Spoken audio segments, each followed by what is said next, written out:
অবশেষে Vivo X200 এই ফোনের ভিডিও আপনারা পেতে যাচ্ছেন। ভিভো X200 প্রো মিনি এই দুটো ফোনের ভিডিও আপনারা আমাদের চ্যানেলে পেয়েছিলেন, বাট X200 বাংলাদেশে ফাইনালি অফিসিয়াল এবং আপনারা অফিসিয়াল ওয়ারেন্টি সহই পারচেস করতে পারবেন। তবে আপাতত ওয়ারেন্টি সার্ভিসে পাঠানো উচিত আমার গলা, কারণ ঠান্ডা লেগে অবস্থা খুব টাইট। একটু কষ্ট করে ভিডিওটা দেখবেন আশা করছি। বাই দ্য ওয়ে, যারা ভিভো X200 বাংলাদেশ থেকে অফিসিয়ালি কিনবেন, আপনাদের জন্য দারুণ সুখবর রয়েছে। এই স্মার্টফোনটা কিনলেই আপনি সাথেই ফ্রিতে পেয়ে যাচ্ছেন ভিভোর একটা TWS, যার দাম 4000 টাকার মতো। আর যারা কিনা প্রিবুক করার চিন্তা ভাবনা করছিলেন, প্রিবুক করতে পারেন। গত 28 তারিখ থেকে প্রিবুক শুরু হয়েছে এবং জানুয়ারির 3 তারিখ পর্যন্ত প্রিবুক চলবে। 4 তারিখ ফার্স্ট সেল শুরু হচ্ছে। প্রিবুক করলে আপনি দু ধরনের গিফট পেতে পারেন। ফার্স্ট অফ অল, আপনি পেয়ে যেতে পারেন এরকম একটা বক্স, যার মাঝে অনেকগুলো গিফট রয়েছে। ঘড়ি রয়েছে, স্ট্র্যাপ রয়েছে, সাথে রয়েছে একটা হেয়ার ড্রায়ার, খুবই ভালো এবং হাই স্পিডি, আবার একটা পাওয়ার ব্যাঙ্কও পেয়ে যাচ্ছেন। তবে গিফটের অন্য অপশন হিসেবে আপনি EMI পেয়ে যেতে পারেন 12 মান্থ 0% ইন্টারেস্টে। আর হ্যাঁ, এই গিফট বক্সে যে সমস্ত গিফট রয়েছে তার দাম প্রায় 15,000 টাকার মতো দাঁড়ায়। বাংলাদেশ মার্কেটে ভিভো তাদের X200 ফোনটা একটি ভ্যারিয়েন্টে লঞ্চ করে, 16/512GB ভ্যারিয়েন্টে। তবে আমার মনে হয় ওরা যদি 12/256 বা এর আশেপাশে কোনো একটা ভ্যারিয়েন্ট নিয়ে আসতো, একটু লোয়ার ভ্যারিয়েন্ট, তাহলে ওটা হয়তো আরও কম দামে আনা যেত, কারণ এই ডিভাইসটার দাম যথেষ্টই। এটার দাম রেখেছে ওরা 39,999, আই মিন 1,39,999। জি, আপনি ঠিক শুনছেন। আর অফিসিয়াল ওয়ারেন্টি, আপনি অফিসিয়াল প্রোডাক্টটা যে কিনছেন সেজন্য কিন্তু ওদের বক্সের উপরে এবার একটা স্টিকারই পেয়ে যাবেন এবং আপনি বুঝতে পারবেন এটা হ্যাঁ official phone.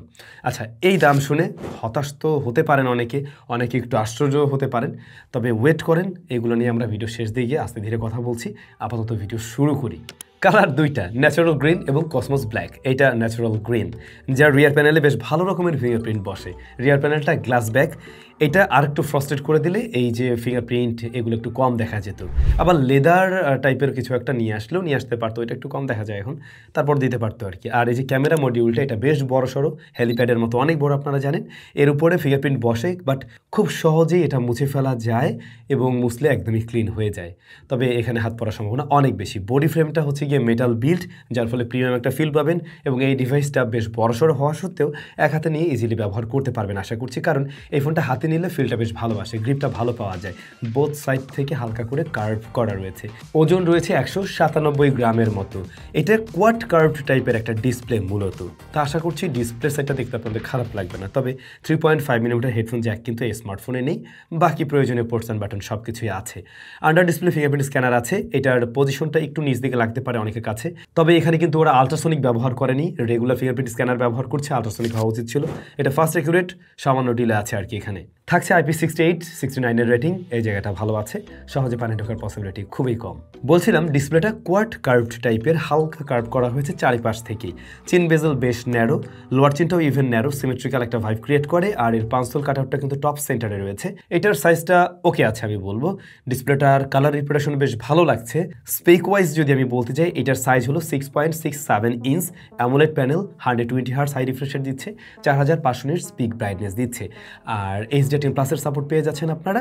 Wide vine L1 এর সাপোর্ট রয়েছে। ব্রাইটনেস ইনডোরে তো বেশ ভালোই, ইভেন 4500 নিটস দিয়ে আউটডোরে ইজিলি দেখা যাচ্ছিল। আমরা যখন ছবি তুলছিলাম, এই ফোনটা নিয়ে আমি গ্রামে গিয়েছিলাম এবং বেশ ছবি তোলা হয় সেখানে, এবং কখনো কোনো সমস্যায় পড়তে হয়নি। মানে এই যে ব্রাইটনেস জনিত কোনো প্রবলেম আমাকে ফেস করতে হয়নি। আবার টাচ রেসপন্স কিন্তু খুবই ভালো, বেশ স্মুথ। ওভারঅল এর UI সব কিছু ম্যানেজমেন্ট ভালো থাকাতে এই 120 হার্টজের ব্যাপারটাও দেখলাম একদম ঠিকভাবে পুশ করছে আর কি। মাল্টিটাচ থেকে শুরু করে যে কোনো ট্রানজাকশন সব জায়গায় স্মুথনেসটা পাওয়া যাচ্ছে আর কি। আর এই সুন্দর ডিসপ্লেটাকে প্রোটেকশন করছে স্কটস জেনসেশন আলফা নামক গ্লাস। এটাকে যদি আমরা কর্নিং গরিলা গ্লাস ভিক্টাসের সাথে প্রোটেকশন করে বলি, আই ডোন্ট নো ওইটার সাথে এটা কম্প্যারিজনে নিতে গেলে আসলে কোনটা বেশি শক্ত হবে। আপনারা প্রোটেক্টর একটা চাইলে ব্যবহার করতে পারেন। ডিসপ্লে দাম অনুযায়ী, অফিসিয়াল ফোন অনুযায়ী যদি আমরা মার্কিং করতে যাই, আমরা 10-এর মধ্যে এটাকে 8.5 দিতে পারি। সে জায়গায় খারাপ বলছি না আমি। বাট এর পরবর্তী যে স্টেপ, যে কারণে হয়তো এই ডিভাইসটা অনেকে কিনবেন, এরকম প্রাইসে এসেও হয়তো অনেকে কিনবেন, একটা ফ্ল্যাগশিপ অফিসিয়াল ক্যামেরা ফোন যারা নিতে চান তাদের আকর্ষণ থাকতে পারে। এই স্মার্টফোনটার রিয়ারে 3টা ক্যামেরা রয়েছে, 3টাই মূলত কাজের, 3টাই 50 মেগাপিক্সেল। যেখানে আমরা এর প্রো সিরিজে দেখছিলাম টেলিফটো জুম লেন্সটা 200 মেগাপিক্সেলের, তবে এখানে আমরা 50 মেগাপিক্সেলের দেখছি। তো এর যে মেইন শুটারটা, এটা হলো সনি IMX920। পরবর্তী shooter 50 megapixel telephoto zoom lens, যেখানে 3x অপটিক্যাল জুম পাওয়া যাবে, এটাও IMX882। এরপরে আর একটা শুটার আছে যা 50 মেগাপিক্সেলেরই, এটা আলট্রা ওয়াইডে ছবি নেবে। আর ফ্রন্ট ফেসিং ক্যামেরা 32 মেগাপিক্সেলের। ভিভোর এক্স সিরিজের ফোনগুলো ক্যামেরা সেন্ট্রিক, এটা নিয়ে তো নতুন করে বলার কিছু নেই, এবং যে কারণে বাংলাদেশের অনেকেই হয়তো এই এক্স সিরিজের ফোনটা ব্যবহার করেন ক্যামেরার জন্যই মূলত আর কি। আবার ওরা কিন্তু জাইসের সাথে কোলাবোরেশন করছে, আপনারা জানেন টি-স্টার কোটিং রয়েছে ওদের এই লেন্সে, যে কারণে বেশ ক্লিয়ার টাইপের ছবি পাওয়া যায়, বা জাইসের যে নিজস্ব টোন সেটাও কিন্তু পাওয়া যায় একটা স্মার্টফোনের থেকে এখন। তো এই ফোনটা দিয়ে আমি বিভিন্ন টাইমে বিভিন্ন সময় ছবি তুলি, এবং যেহেতু গ্রামে নিয়ে যাওয়া হয়েছিল তো আমি ওই ধরনের বেশ কিছু ছবি তুলতে পারছিলাম খুব সুন্দর সুন্দর। যেমনটা দেখছেন প্রত্যেকটা ছবি রেডি, মানে এর ক্যামেরায় ক্লিক করলে 100টা ক্লিকের মধ্যে আপনি বলতে পারেন 95% প্লাস ছবিগুলোই আপনি ইউজেবল পেয়ে যাবেন, এবং যেটা কাজে লাগাতে পারেন, জাস্ট ফ্রেমটা ধরতে পারলেই হয়েছে এমন একটা অবস্থা। ডিলাইট কন্ডিশনে বিশেষ করে শার্পনেস, ডিটেল খুবই ভালো, এমনকি কর্নার এরিয়া বা আমরা একটু জুম করেও যদি দেখি তাহলে কিন্তু বেশ ভালো রকমের ডিটেল পাওয়া যায়। ডাইনামিক রেঞ্জ হ্যান্ডেল বিশেষ করে বেশ ওয়াইডার ছিল। কালার টোনটা এখানে আপনি টুইক করে নিতে পারবেন, যেমন এখানে কিন্তু জাইসের নিজস্ব বেশ কিছু মুড রয়েছে, যেমন ভিভিড, টেক্সচার, ন্যাচারাল। আমি সাইড বাই সাইড কয়েকটা ছবি দিয়ে দিলাম, আপনারা দেখলে হয়তো বুঝতে পারবেন ভিভিড, টেক্সচার, ন্যাচারাল মুড। তো ন্যাচারালে হয় কি একেবারে র যে টোনটা আছে বা জেনুইন যে কালারটা হয়ে থাকে আর কি, সেটাই কিন্তু আমরা দেখতে পাই। আবার ভিভিটে গেলে এটা একটু ready type, social media ready type, অনেকে একটু কালারটা পছন্দ করেন, তাদের কাছে বোধহয় ওটা বেশি ভালো লাগবে। এর মানে এই না একদম ওভার স্যাচুরেটেড না, কিছুটা ভিভিড ভাইব্রেন্ট করা হচ্ছে আর কি, দেখতে সুন্দর লাগে, আইকেচি লাগে। আর টেক্সচার সেখানে কিন্তু ছবির যে টেক্সচারগুলো থাকে সেগুলো কিন্তু আরও বেশি ভিজিবল হয়। তো আপনার পছন্দ সে আপনি ছবি তুলতে পারবেন এখান থেকে, বাট আমার কাছে মনে হয়েছে প্রত্যেকটা মোডে আসলে ইউজ করার মতো। তো ওভারঅল বেশ ব্রাইট ছবি দিতে পারে কিন্তু এটা ডেলাইট কন্ডিশনে, এমনকি লো লাইটেও এই রেজাল্ট খুবই ভালো ছিল। লো লাইটের ছবিগুলো আপনারা যেমনটা দেখছেন সেখানে কিন্তু লাইটগুলোকে ভালোভাবে ব্যালেন্স করার ট্রাই করছে, এবং লো লাইট এরিয়াটাকেও মোটামুটি ঠিকঠাকভাবে কালেকশন করার ট্রাই করছে। তবে আমি লেন্স ফ্ল্যাটটা একটু বেশি পেয়েছি, এটা আরেকটু কম হলে বোধহয় দেখতে আরও সুন্দর লাগতো ছবিগুলো। যদি হেভি হাইলাইট পাই সেখানে লেন্স ফ্ল্যাটটা হয়তো অনেকের কাছে ভালো নাও লাগতে পারে আর কি। বাট এরকম হেভি লাইট না থাকলে ছবিগুলো কিন্তু খুব দারুণ পাওয়া যায় নাইট মোডেও, সেক্ষেত্রে ডিটেল শার্পনেস আপনি ভালো পাবেন। আবার এইটা যে টেলিফটো জুম লেন্সটা রয়েছে এটা দিয়ে কিন্তু আপনার বিভিন্নভাবে ছবি তুলতে পারবেন। আমি টেলিফটোতে ম্যাক্রো তুলছিলাম ভাই, জাস্ট এই ছবিগুলো দেখুন, ক্লোজ সাবজেক্টগুলোর ছবি যখন আমি তুলছিলাম টেলিফটো দিয়ে 10x-এ, মানে জাস্ট মাইন্ড ব্লোয়িং। এবং ছবি তোলার পরে আপনার প্রসেসিং এই ছবিগুলো এত দারুণ হয়। এখানে কিন্তু আমি পোর্ট্রেট মুড ব্যবহার করিনি, এটা জাস্ট নর্মালি তোলা, এবং সেই ক্ষেত্রে আপনি ব্যাকগ্রাউন্ড ব্লারনেসটা জাস্ট একবার দেখুন, এটা কিন্তু কোনো ওই আর্টিফিশিয়াল ব্লার না, ন্যাচারাল ব্লারেই। আমার মনে হয় এই ছবিগুলো অনেকেই হয়তো ধরতে পারবে না ক্যামেরা দিয়ে তোলা নাকি আসলে একটা স্মার্টফোন দিয়ে তোলা জাস্ট। তবে মেইন ক্যামেরার সাথে যদি আমি কিনা জুম লেন্সের কালারের কম্পেয়ার করি, কিছুটা তারতম্য এখানে আমরা পেয়েছি, বরং মেইন ক্যামেরার কালার আমার কাছে আরও বেশি ভালো মনে হয়েছে, যেখানে জুম লেন্সটাতে মনে হলো এটার এক্সপোজার কন্ট্রোলটা আরেকটু বেটার করা সম্ভব, এখানে হাইলাইটটা একটু বেশি লাগে আর কি এই। কিন্তু যখন আপনি পোর্ট্রেট মোডে যাচ্ছেন সেই ছবিগুলোকে আপনি কী বলবেন? এই যে ছবি দেখছেন, এই ছবি দেখে আপনার কী মনে হয়? ফোনের ছবি, এই ছবি 85mm তোলা ছিল এবং কোনোটা 100mm তোলা ছিল। 85 আর 100mm মাঝে আমি খুব একটা তফাৎ পাইনি, আপনি যদিও বেশ কয়েকটা ফোকাল লেন্থে এখানে পেয়ে যাবেন আসলে, যেমন 23, 35, 50, 85 এবং 100। 23টা আমার কাছে খুব একটা কাজের লাগেনি, 35 থেকে বাকিগুলো মোটামুটি ঠিকঠাকই মনে হয়েছে, বরং আপনারা বেশি মজা পাবেন 55 এবং 85-এ গেলে। এই ছবিগুলোর ব্যাকগ্রাউন্ড ব্লারনেসটা একদম ডিএসএলআর টাইপের একটা ভাইব ক্রিয়েট করে এবং বডি শেপটাও পারফেক্ট লাগে। আর ব্যাকগ্রাউন্ড ব্লারনেসও কিন্তু বেশ ভালো ছিল, খুবই ক্রিটিক্যাল জায়গা না হলে কিন্তু মিস করছিল না। হেভি এক্সপোজার এরিয়াতেও আমি ছবি তুলে দেখেছি, সেই জায়গাটাও কিন্তু ব্যালেন্স করতে পারে। আমার মনে হয় পোর্ট্রেট লাভাররা অবশ্যই সন্তুষ্ট থাকবেন। তবে হয় কি, পোর্ট্রেটের ছবি ক্লিক করলে পরপর আপনি ক্লিক করতে পারবেন, কিন্তু গ্যালারিতে নেওয়ার পরে ওরা প্রসেসিংয়ে একটু টাইম নেয় আর কি। এবার যদি আলট্রাওয়াইডে আসি, আলট্রাওয়াইডের কালার টোন আর মেইন ক্যামেরা কালার টোন কিন্তু অনেকটা সিমিলার আমরা দেখছি, প্রায় কাছাকাছি ছিল, এমনকি আলট্রাওয়াইডটাও ডেলাইট কন্ডিশনে ভালো ডিটেল ধরে রাখে। আবার এখানেও আমরা ডাইনামিক রেঞ্জ খারাপ দেখছি না, তবে লো লাইটের সাথে সাথে এটা একটু কন্ট্রাস্টের পরিমাণ বাড়িয়ে দেয়, এবং লো লাইটে মেইন ক্যামেরার মতো তত ভালো আউটপুট না দিলেও এটার থেকে বলতে পারেন প্রায় ফ্ল্যাগশিপ গ্রেডেরই একটা আলট্রাওয়াইড ছবি আপনি আউটপুট বের করতে পারেন। ফ্রন্ট ফেসিং ক্যামেরাও ম্যাক্সিমাম মানুষের কাছে ভালো লাগবে, কারণ সেখানে আমরা ভালো ডিটেল দেখছি, শার্পনেস, ডিটেল ভালো। তবে ভিভোর টোনটা একটু ডিফারেন্ট থাকে, একটু সেলফি লাভারদেরকে টার্গেট করেই আসে, একটু ব্রাইট করে দেওয়ার প্রবণতা আছে, সব কিছু অফ করে নিলেও আমি সেই ব্যাপারটা খেয়াল করছিলাম, যে জিনিসটা যারা একদম ন্যাচারাল টোন পছন্দ করেন তাদের কাছে খুব একটা ভালো না লাগলেও ম্যাক্সিমাম মানুষ হয়তো এই ধরনের ছবি পছন্দ করে, একদম রেডি টাইপ ছবি দেয়। ডাইনামিক রেঞ্জ হ্যান্ডেল ভালো, ইনডোরের দিকে একটু সফট করছিল, বাট আউটডোরে কিন্তু আমরা ওই ধরনের সফটনেস পাইনি, স্কিনটা ওই যে হালকা একটু গ্লো করে এই। এর বাইরে ফ্রন্ট ফেসিং ক্যামেরা যথেষ্ট ভালো, ভিডিও রেকর্ড করা যায় বোথ সাইডের ক্যামেরায় 4K 60 FPS-এ, এবং আমরা স্টেবিলিটিও বেশ ভালো পেয়েছি। বাই দ্য ওয়ে, এর যে মেইন ক্যামেরা এবং এর যে টেলিফটো জুম লেন্স, ওখানে কিন্তু আমরা দুটাতেই ওয়াইএস পেয়েছিলাম। তো ওয়াইএস ইআইএস কাজ করছে এবং স্টেবিলিটিও কিন্তু বেশ ভালোই আছে, সেই সাথে শার্পনেস ডিটেলও ভালো পেয়েছি, তবে হালকা জিটারিং পেয়েছি আমি 4K 60 FPS-এর ক্ষেত্রে। আর এই হচ্ছে 4K 60 FPS-এ ইনডোর লাইটিং কন্ডিশনের ভিডিও স্যাম্পল, যেমনটা আপনারা দেখছেন। এখানে কিন্তু আমি হাইলাইট টাইলাইট মোটামুটি ভালোভাবে ব্যালেন্স করতেই দেখছি, কালার টোনটাতে একটু টুইক আছে যেটা দেখা যাচ্ছে আর কি। আর সাউন্ডটাও কিন্তু রেকর্ড হচ্ছে এই স্মার্টফোন দিয়ে। সাউন্ডের ব্যাপারটা আপনারা কমেন্ট করে জানাবেন আপনাদের কাছে কেমন লাগলো।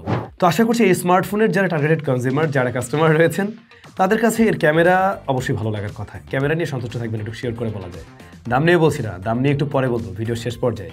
আপাতত আমরা একটু পারফরমেন্সে টাইপ দিই। এই স্মার্টফোনটাতে মিডিয়াটেক Dimensity 9400 রয়েছে, যা 3nm এর প্রসেসর, এবং এই সেম প্রসেসরটাই আমরা কিন্তু ওর অন্য যে দুই ভাই তাতেও ব্যবহার হতে দেখছি, ভিভোর 200 সিরিজের অন্য ফোনগুলোতে আর কি। আর এইটা রান করছে কিন্তু Fantas 15 বেসড অন Android 15, চারটা মেজর আপডেট পাওয়া যাবে এই ডিভাইস থেকে। এখানে যে র্যাম রয়েছে 16 GB, তা কিন্তু LPDDR5X এর, এবং স্টোরেজ টাইপ UFS 4.0, আর স্টোরেজ রয়েছে কত আপনারা জানেন, 512 GB। দেখুন এই ফোনের যে প্রসেসরটা আছে, এই প্রসেসরটাকে আপনি সরাসরি কম্পেয়ার করতে পারেন Snapdragon 888 এর সাথে, এবং এই প্রসেসরটা যথেষ্ট পাওয়ারফুল। অলরেডি আমি যেহেতু আরও দুটো ডিভাইসের সাথে ব্যবহার করছি এবং সেগুলো রিভিউ আপনারা পেয়েছেন, আপনারা জানেন। আর Fantasের অপটিমাইজেশন যথেষ্ট ভালো, এমনকি এটা কোনো হিজিভিজি টাইপের একটা ইউআই না, যথেষ্ট ক্লিন একটা ইউআই। আবার এর র্যামটাও অনেক বড়, 16 GB র্যাম, গুড এনাফ, যা দিয়ে আপনি ইজিলি প্রায় 12টা অ্যাপ্লিকেশন খুব সহজেই কাজ করতে পারবেন, ব্যাকগ্রাউন্ডে রেখে ফেলে কাজ করতে পারবেন। ভারী অ্যাপ হলেও সমস্যা নেই, এমনকি আমরা গেম টেমও ব্যাকগ্রাউন্ডে ফেলে দেখছিলাম, লং টাইমেও সেগুলো কিন্তু ক্র্যাশ করছে না। খুব বেশি লং টাইম হলে অবশ্যই ক্র্যাশ করবে, বের করে দেবে, সেটা ঠিক আছে। কিন্তু ডে টু ডে টাস্কে স্মার্টফোনটা একদম ফ্ল্যাগশিপ একটা পারফরমেন্স ডেলিভার করতে পারবে, সে জায়গায় আপনি নিশ্চিন্ত থাকতে পারেন। হালকা ওয়ার্ম হয়, যেহেতু মেটাল বডির ফোন, আপনি খালি হাতে ধরলে, মানে কেস ছাড়া ধরলে, আপনি সেই ফিলটা অবশ্যই পাবেন। গেমিং টাইমে বরং আর একটু বেশি হিট হচ্ছিল, ওটা আমি একটু পরে বলছি আর কি।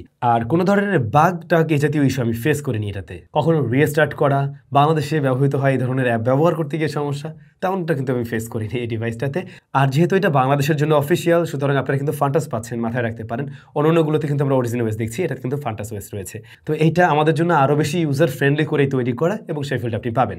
অরিজিনাল ওয়েসের ক্ষেত্রে আমি অ্যানিমেশন নিয়ে বলছিলাম যে ওইটা একটু আপনাদের অনেকের কাছে অ্যানিমেশনের কারণে মনে হতে পারে একটু স্লোয়ার, সেই জায়গায় Fantasটা কিন্তু আরেকটু বেটার মনে হয়, আরেকটু ফাস্টার লাগে আর কি, জাস্ট অ্যানিমেশনের কারণে। মূলত দুইটার পারফরমেন্স সেমই। UFS 4.0 থাকাতে রিড স্পিড কিন্তু বেশ মারাত্মক ছিল এই ডিভাইসের। আর হ্যাঁ, যেহেতু এআই এর যুগ চলছে, এই ফোনে আপনারা বেশ কিছু এআই ফিচার পেয়ে যাবেন, যেমন ম্যাজিক ইরেজার, যেটা বেশ কমন এই ফোনে আপনারা পেয়ে যাচ্ছেন এবং প্রপারলি ওয়ার্ক করছে। রয়েছে এআই নোট অ্যাসিস্ট্যান্ট, তারপর সার্কেল টু সার্চ রয়েছে, জেমিনি রয়েছে, এমনকি এআই ফটো ইনহ্যান্সারও পেয়ে যাচ্ছেন এর মাঝে। এগুলো হয়তো ডে টু ডে লাইফে আপনার কাজে লাগবে, আর একটু ইজিয়ার করে দিতে পারে আর কি। এই স্মার্টফোনটা যদিও বা গেমারদেরকে টার্গেট করে আসেনি বা গেমিং সেন্ট্রিক ফোন না, এটা মূলত ক্যামেরা ফোকাস ডিভাইস। তারপর আমরা দেখছি এখানে খুবই ভালো একটা প্রসেসর রয়েছে। তো আমরা গেনশন ইম্প্যাক্ট ট্রাই করি, এবং গেনশন ইম্প্যাক্টের ক্ষেত্রে আমরা দেখছিলাম কাস্টম গ্রাফিক্স 60 FPS এই ডিভাইসটা কিন্তু খুবই ভালো রেজাল্ট দিচ্ছে।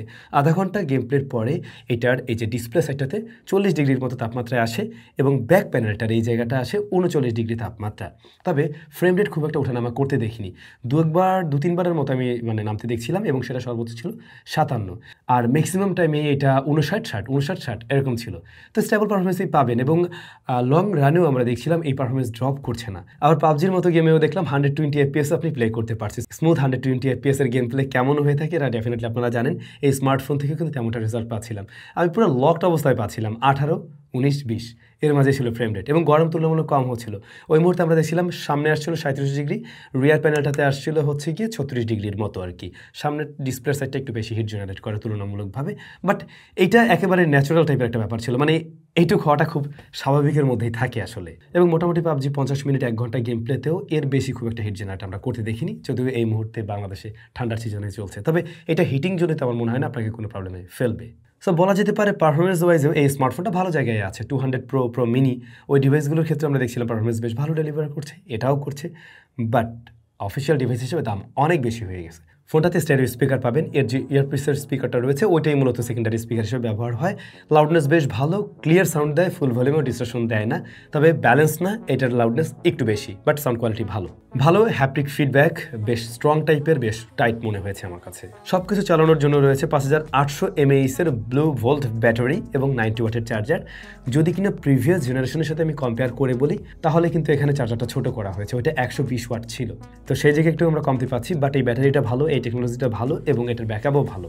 আমাদের টেস্টিং পিরিয়ডে এই যে হেভি টেস্টিংয়েও আমরা দেখছিলাম 8 ঘন্টার মতো এসিডি দেয়, প্রায় 8 ঘন্টার মতো এসিডি দিচ্ছে এই ডিভাইসটা। আমি খুব সহজেই বলতে পারি এই ফোন আপনারা একদিন চালাতে পারবেন, সে আপনি হেভি ইউজার হয়ে থাকলেও। বাংলাদেশ মার্কেটে অফিসিয়ালি যে ব্র্যান্ডগুলো ডিভাইস পাওয়া যায়, ম্যাক্সিমামে দেখা যায় মিড রেঞ্জ বা এন্ট্রি লেভেল বাজেটের ফোনই নিয়ে আসে, ফ্ল্যাগশিপ ফোন খুব কমই আনে। ভিভো সেখানে প্রতি বছরই ট্রাই করে তাদের এক্স সিরিজের যে কোনো একটা মডেল নিয়ে আসার জন্য, এই জন্য ওদেরকে থ্যাঙ্কস।